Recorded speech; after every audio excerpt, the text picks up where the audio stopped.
Will Vorden uncover the truth about Quinn and Layla's mysterious relationship? Can Quinn overcome the odds and defeat Brandon?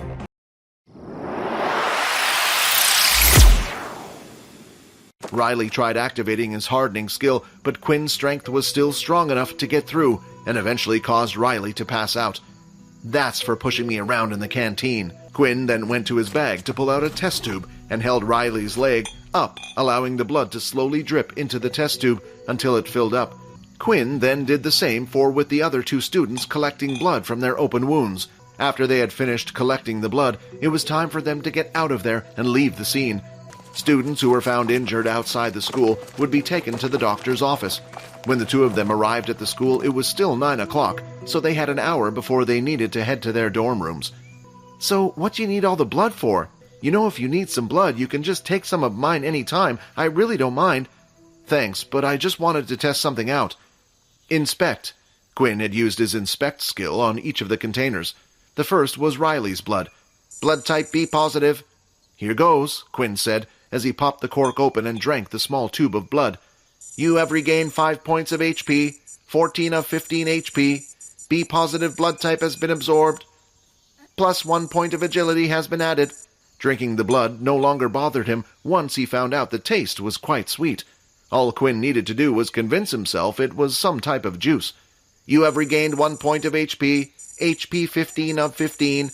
This person's blood has been consumed before. No extra stats will be given." As Quinn thought, the blood still regained his health, similar to how a potion worked in a game, but once a person's blood had been consumed, it would no longer give him any stat points. Quinn then drank the 2 other test tubes from the other students. "Blood type A negative has been absorbed, plus 1 strength point has been added. Blood type AB positive has been absorbed, plus 1 stamina point has been added." Assuming being positive or negative blood type didn't matter so far, A-type had given him strength, B gave him agility, and AB stamina. Quinn couldn't help but wonder what would happen if he drank the O-type. What Quinn needed more than ever was more skills he could use. Blood Swipe was great, but it only had a distance of 5 meters, and it took away his health. With other abilities, you would be able to obtain new skills by purchasing books or being taught by someone who already knew the skill. Quinn didn't have this option, as there was no one who he knew that had the same ability as him, and that, of course, meant there were no skill books either. Before Layla and Quinn split ways to head back to their dorm rooms, Quinn had one last request. "What do you know about what happened to Vorden?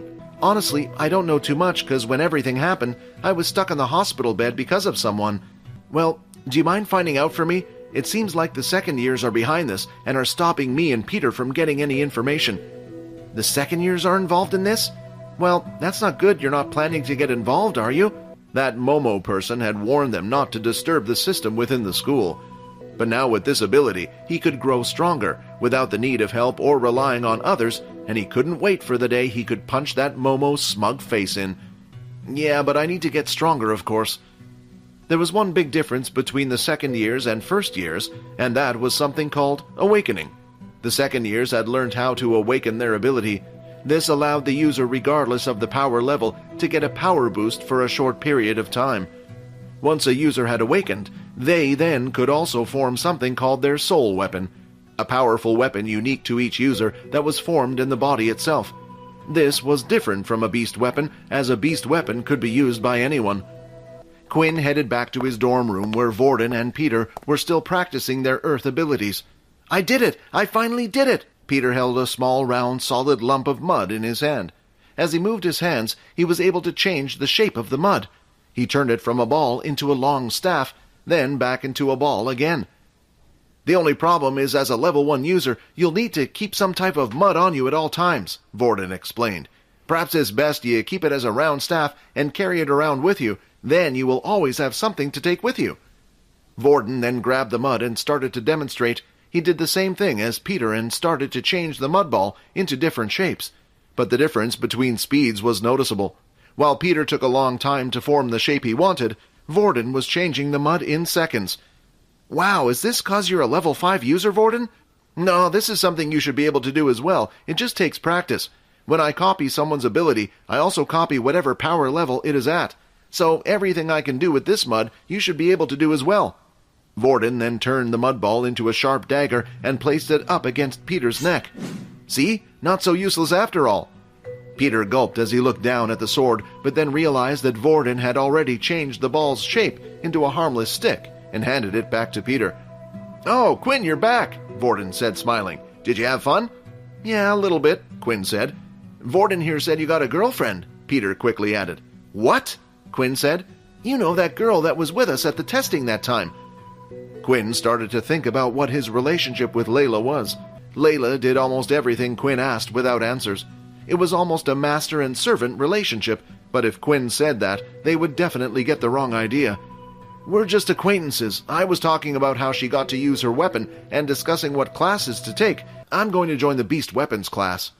Finally, after finishing their breakfast, it was time for their combat classes. Quinn had chosen the Beast Weapons class after thinking long and hard. Quinn was known as a no-ability user, so it was really the only option for him. Otherwise, he would have to just sit back at the back of the other classes and do nothing. The weapon class was popular among those that had an ability that was able to enhance it. Those who could slightly see the future or had telekinesis ability like Layla would attend these classes, but Quinn wanted to find a weapon that would suit him and his fighting style. Standing at the back of the hall was a bald-headed man wearing leather armor and had a long katana blade by his side. But the katana blade hilt was jagged and rough, and the back of the blade the same. It looked like it had been forged from an animal that was not of this planet. The man remained silent at the back with his eyes closed. Quinn could only assume the man was their teacher, being the oldest one in the room. The room slowly started to fill up with students, and that's when Layla had entered and spotted Quinn. She immediately came over to him and started chatting.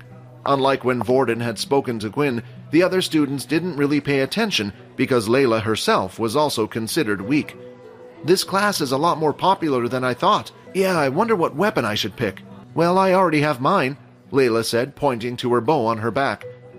A lot of the students in the room already had weapons of their own. Quinn and a couple of others were the only ones who didn't have anything on them. Just then, while Quinn was busy staring at the wall, the other students started to get rowdy as someone entered the weapons hall. "What is she doing here? Isn't she an elemental user? Why would she be here?" "Who cares? Maybe we can spare with her, and if we beat her, we can ask her on a date." As Quinn turned around to see who the girl was everyone was talking about, it turns out he had already met her before. It was Erin Healy, the ice ability user. "I wonder why she decided to go to this class instead of the elemental class." "Attention!" Everyone froze and turned to look at the old man. "My name is Leo, and I will be your teacher for today." Leo then pulled out his katana blade from his sheath and pointed it out in front of him. "Your first task will be to pick your weapon. You must think carefully. Your weapon is your lifeline. When your ability won't work, the only thing you can rely on is your own skills. Now go and choose one from the wall around you." Quinn looked at the wall and saw all sorts of things. Axes, short swords, spiked clubs, whips, scythes. There was so much to choose from. Quinn was really having a hard time. Quinn then walked up to one of the random swords on the wall and used his inspect skill. Corge sword, tier basic beast weapon, strength +3, agility -2. The sword is incompatible with the skill blood swipe. After searching around the room for a while, Quinn came across a weapon that stood out from the rest. Black-horned gauntlets, basic tier beast weapon, strength 3, agility 0, stamina 0, defense 2. This weapon is compatible with the skill blood swipe. When used with the gauntlets, blood swipe will have an increase of 5% in power. The gauntlets were black in color and had little tiny horns going up the forearm. The fingertips were pointed and bladed at the ends. It made them look almost like some type of dragon claw. What a strange choice, young boy. It's not many people's first choice. With a weapon like this, you have to have no fear and get in close to your enemy. But that is also the reason it is sturdier than most and can be used as a form of defense. Quinn had already experienced fighting more than most kids. He was used to using his fists. With his blood swipe skill as well, he didn't always have to get up right close to his opponent. "Do you mind if I try it?" Quinn asked. "Go ahead," Leo said as he left to check up on other students selecting weapons. Basic horn gauntlets equipped, strength 12, agility 12, stamina 11, defense 2. Once everyone had finished picking out their weapon, Leo called everyone to gather around the center ring. For your first lesson, I want to see what you've got. We will have a sparring match, 2 people at a time. We will all watch the match and commentate on what can be improved on. Now, are there any volunteers?" In an instant, Erin was the first to put her hand up. Without even waiting for Leo to say anything, she headed for the arena in the middle and stood inside. She held a single silver longsword that shined bright. "Oh, I also forgot to add, abilities will be banned during today's sparring sessions," Leo added. "It is important that you know how to use your weapon first. Only then can you truly bring out the full potential of the weapon with your ability." After saying those words, students had raised their hands like a rocket. They all wanted to get the chance to beat the famous Ice Queen. "I think you chose the wrong club. Your ice abilities will be useless here." Erin didn't reply, though, and simply took her stance, waiting for her opponent to come forward first. The man charged in, wielding his large axe above his head. When he swung it down, Erin spun her body to the side, avoiding the blow, and at the same time slashed at the back of the man's legs, causing him to stumble. She then placed her blade towards the man's neck, inches away from his throat. "I give up!" Everything had happened in an instant, and the room was suddenly silenced.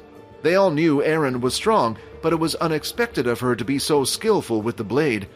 Most ability users, if they had a strong ability like Erin, would rely on that power and not bother learning a weapon. But it was clear to everyone she had some practice. The next fight that had caught Leo's attention was the fight with Layla. Even though Layla could no longer use her telekinesis, with her bow, she was able to shoot ahead and predict where her opponent would turn.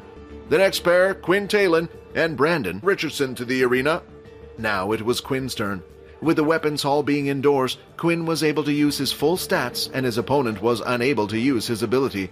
Finally, for once, Quinn was in a situation where he didn't feel weaker than the person he was going up against. As Quinn walked up to the stage, he noticed that Brandon, his opponent's indicator, showed that he was at the power level of 3.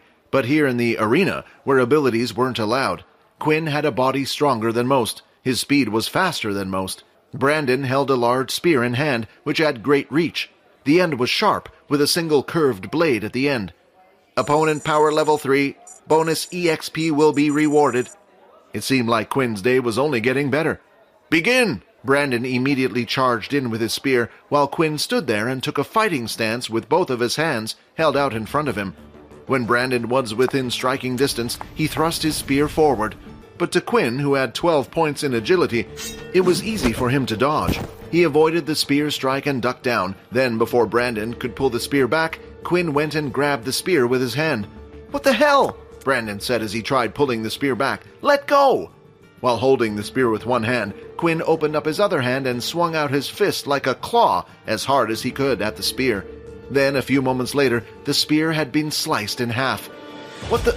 My weapon, it's faulty!" Brandon complained, but Leo did nothing to step in. Quinn rushed forward, and before Brandon could do anything, Quinn punched him hard in the stomach.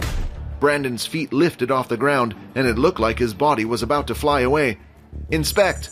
Brandon Richardson, ability elemental, HP 5 of 15, blood type O positive." Quinn grabbed him and pulled him back down, and at the same time kneed him in the face, causing Brandon's nose to bleed and his head to be sent backwards. And finally, Brandon collapsed, lying there on the ground. "Winner, Quinn, Leo said.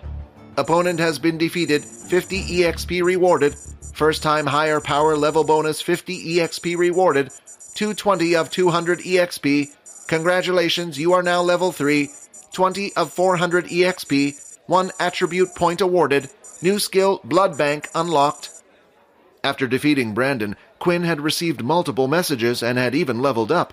The bonus reward for defeating a level 3 user was higher than when he defeated a level 2 user. Before leaving, Quinn looked at Brandon, who was lying on the floor. Blood was dripping from his nose, and Quinn just had one thought. What a waste. It was a shame Quinn wasn't able to store or drink Brandon's blood. After all, everyone was watching. But if he did, he would have learnt what the O-type blood did as well. The 2 military men again appeared out of thin air and took Brandon away to the doctor's office. But before Quinn could leave the arena, a couple of boys shouted from the crowd. "That's not fair," a boy said. Brandon obviously was using a faulty weapon. Yeah, and what was with that anyway? That idiot decided to still attack him anyway after seeing his weapon break. He should be punished. How will Quinn defend himself against the allegations of an unfair fight? Find out in the next episode. Subscribe to the Pocket FM Fantasy YouTube channel and press the bell icon for instant notifications. Check out our channel for more exciting shows.